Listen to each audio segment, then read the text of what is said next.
한미 정상회담은 이 국립경주박물관. 경주박물관에서 열리게 됐습니다. 그러니까 원래 이 국립경주박물관은 정상 만찬이 열릴 것으로 예정이 됐던 곳이었는데 그 라한 셀렉트 경주 호텔로 정상회담 만찬장이 변경이 됐죠. 그래서 각종 회의 공간으로 일단 쓰여질 예정이었는데 이곳에서 한미 정상회담이 오후에 열릴 것으로 이제 조금 전에 공지가 됐습니다. 네. 경주박물관에서 한미 정상회담이 열린다 이렇게 공개가 됐습니다. 그런데 사실 경주 지리를 많은 분들이 다 우리 시청자분들이 다 아시는 건 아니라서 경주박물관이 어디에 있는 건지도 좀 궁금하고 그런데 우리 컴퓨터 그래픽이 좀 준비가 돼 있죠.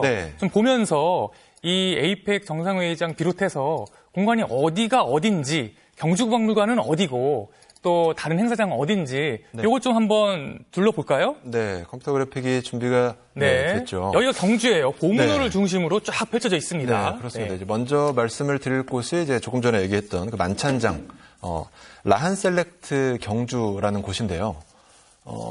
지금은 이제 경제 전시장이 비춰지고 있죠. 여기는 경주 엑스포 공원이 있는 경제 전시장이 먼저 보였고요. 지금은 또 조금 전에 말씀드렸던 국립경주박물관 여기가 이제 오후에 한미 정상회담이 열릴 공간입니다. 바로 여기입니다. 오늘 우리의 시선이 쏠릴 곳. 그리고요 잠시 후 오전 9시 반부터 이제 개회가 될 CEO 서밋이 열릴 공간 여기도 경주 예술의 전당까지 일단 빠르게 짚어봤습니다. 그럼 보면 보문호를 중심으로 해서 대부분 이렇게 다 집중적으로 배치가 돼 있어요. 그리고 그렇죠. 지금 경제인들이 모일 경주 서밋 그 행사장만 조금 떨어져 있는 그런 느낌인데 다 그 근처죠? 네, 그렇습니다. 지금 왼쪽에 보이시는 공간이 이제 라한 셀렉트 경주 호텔입니다. 그러니까 에이펙의 모든 일정이 다 중요하지만 특히 중요한 게 정상 만찬이거든요. 그래서 에이펙 정상회담 만찬장을 꽃이라고 부르기도 하는데 모레 정상 만찬이 열릴 이 라한 셀렉트 경주 호텔을 지금 보고 계십니다. 2005년에 한미 정상회담이 열렸던 곳이기도 하고요. 한미 정상회담이 바로 만찬장에 저기서 열렸군요. 2005년이죠. 그리고 지금 오른쪽에 보이시는 공간은 경주 화백 컨벤션 센터입니다. 이게 정상회의장이에요. 그러니까 21개 회원 정상이 정상회의를 진행하는 곳인데 에이펙 정상회의에서는 사실 가장 중요한 곳이 여기죠. 그렇죠. 보안이 가장 삼엄한 곳입니다. 그래서 우리 MBC 특별 스튜디오도 바로 여기 앞에 마련돼 있잖아요. 그렇죠. 2, 3m 가림막이 설치가 됐고요. 이제 바로 옆 숙소에는 외교부가 전 객실을 빌렸을 정도고요. 지금 보이시는 곳이 경주 엑스포 공원입니다. 이게 경제 전시장인데 여기는 K-테크 쇼케이스라고 해서 한국 대표 기업들의 신기술 향연장 이렇게 보시면 될 것 같습니다. 한국 대표 기업들의 신기술 향연이다. 그렇습니다. 외국 기업들은 안 들어가 있어요? 메타라는 곳도 들어가 있긴 한데. 들어가 있고. 삼성, LG, SK, 현대차 이런 곳들이 이 경제 엑스포 공원 앞쪽에 이제 에어돔이 설치가 되어 있는데 그곳에서 일단 정상회의 기간에는 정상 대표단이 참석을 할 수 있지만 정상회의 기간이 끝나면 일반인들도 참석을 할 수 있습니다. 조금 전에 말씀드렸던 그러니까 한미 정상회담이 열릴 그 국립경주박물관인데요. 바로 여기입니다. 오늘 우리가 가장 관심 있게 지켜볼 곳이죠. 지상 1층이고 2,000제곱미터 규모 상당히 큰 행사장입니다. 근데 이게 이제 기업인과 정상들의 어떤 네트워킹 장소로 활용이 될 것으로 예상이 됐었는데 어쨌든 오후에 한미 정상회담 장소로 꼽히면서 지금 가장 주목을 받게 된 공간이고요. 그리고 CEO 서밋이 열릴 경주 예술의 전당입니다. 여기가 오늘 오전에 가장 먼저 일정이 시작되는 곳이죠. 그렇습니다. 어젯밤에 열렸던 이제 환영 만찬 공간은 이곳은 아닌데 어쨌든 에이펙 회원의 기업인 1,700여 명이 참석하는 CEO 서밋이 열리는 공간, 경주 예술의 전당을 보고 계십니다. 우리가 워낙에 정상회담이 빅 이벤트다 보니까 경제인들에 대해서는 조금 관심이 덜한 면이 있는데 사실 이번에 모이는 경제인들도 굉장히 유명한 분들이 많이 모이지 않습니까? 그 부분도 조금 이따가 짚어보도록 하겠습니다. 일단 제일 중요한 거 한미 정상회담이고요. 한미 정상회담 하면 역시 가장 궁금한 거 관세 협상 아니겠습니까? 일단 한미 정상회담 어떻게 전망하십니까? 잘 될 것 같으세요? 한미 정상회담이요? 그렇죠. 관세 문제가 가장 큰 우리의 관심사인데 그게 이제 당초에 우리가 한미 정상회담 워싱턴에서 한 이후로 우리의 전망이 좀 더 이제 지나가면서부터는 좀 계속 이렇게 진척은 되었습니다만 조금 뭔가 불투명한 쪽으로 진행되고 있잖아요. 오늘 결과를 어떻게 볼지 한번 지켜봐야죠. 좀 이따 말씀 나누시죠. 알겠습니다. 그럼 이준희 기자, 지금 한미 관세 협상이 어디까지 와 있는지 네. 한번 짚어볼까요? 네, 일단 사실 관세 협상이라고 하는데 왜 자꾸 3,500억 불 투자 얘기를 하냐 이렇게 네. 좀 의아하신 분들도 계실 텐데 상호 관세율을 이제 미국과 한국이 15%로 하기로 이제 7월에 합의는 했습니다. 그런데 자동차가 문제죠. 자동차는 25%의 관세율을 적용받고 있거든요. 왜 그러냐? 우리가 미국의 관세율을 낮추는 대신에 조건으로 내걸었던 게 대미 투자 3,500억 불이기 때문입니다. 그러니까 관세에 대해서는 어느 정도 타결이 된 줄 알았는데 정작 관세율을 낮추는 조건으로 제시한 그 3,500억 달러 이 투자 여기에 대한 조건이 지금 교착 상태에 빠져 있는 겁니다. 그게 그러니까 어느 부분이 그렇게 지금 한국하고 미국이 네. 협상이 안 되고 있는 건지 가장 잘 부딪히고 있는 네. 가장 끝까지 지금 합의가 안 되고 있는 부분이 뭐예요?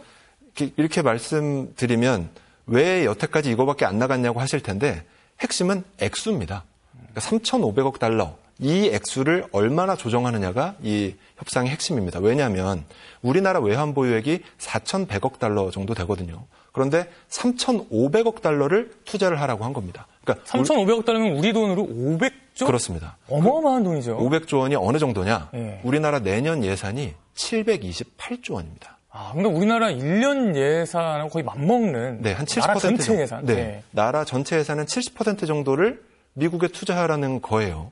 그런데 이것이 얼마만의 기간으로 나눠서 할지는 모르겠지만 처음에 얘기가 나왔던 거는 뭐 연내니 뭐 트럼프 임기 내니 이런 얘기가 나왔잖아요. 그러면 적게는 1,000억 달러에서 많게는 뭐 3,000억 달러를 1년에 단기간에 내야 된다. 이게 우리나라로서는 가능한 상황이 아니거든요. 이 굉장히 큰 금액인데 사실 또 일본보다는 또 적은 금액이에요. 네. 사실 우리가 어떻게 보면 일본의 유탄을 맞은 면도 있는데 일본이 먼저 너무 큰 금액으로 그렇죠. 합의를 본 거잖아요. 네. 그래서 이 전체 금액만 놓고 보면 일본보다는 상대적으로 적은 금액으로 합의를 본 건데 일단 3,500억 달러까지는 합의를 봤는데 요거를 이제 어떻게 하느냐, 이제 몇 년에 걸쳐서 직접 투자를 어떻게 하느냐, 이게 지금 관건인 거죠? 그렇죠. 일단 뭐 일본 말씀하셨는데 일본은 5,500억 달러입니다.